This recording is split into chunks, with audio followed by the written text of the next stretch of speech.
Και αν το πρόβλημα δεν είναι το τι τρως, αλλά τι απορροφάς, όλοι μιλάνε και βασίζονται στο τι θα φας για να έχεις μια ποιοτικότερη υγεία. Αλλά δεν υπολογίζουν το τι πραγματικά απορροφά ο οργανισμός σου από την τροφή που του δίνεις.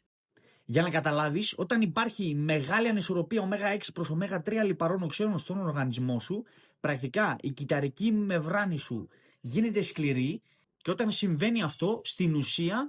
τα θρεπτικά συστατικά από την τροφή σου δεν περνάνε μέσα στα κύτταρα και οι τοξίνες δεν βγαίνουν από τα κύτταρα. Οπότε, με αυτόν τον τρόπο, περνάει μόνο το 10 με 30% των θρεπτικών συστατικών από την τροφή που του έχεις δώσει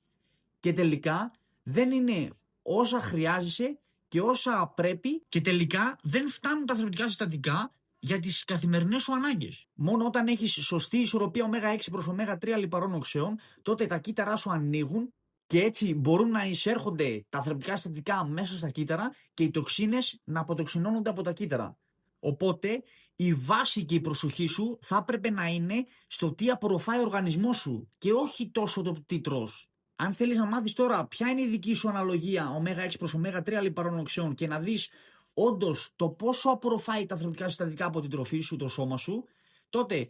πάρε με τηλέφωνο στο 698 76 58 553 για να μάθεις περισσότερα και να το δούμε μαζί.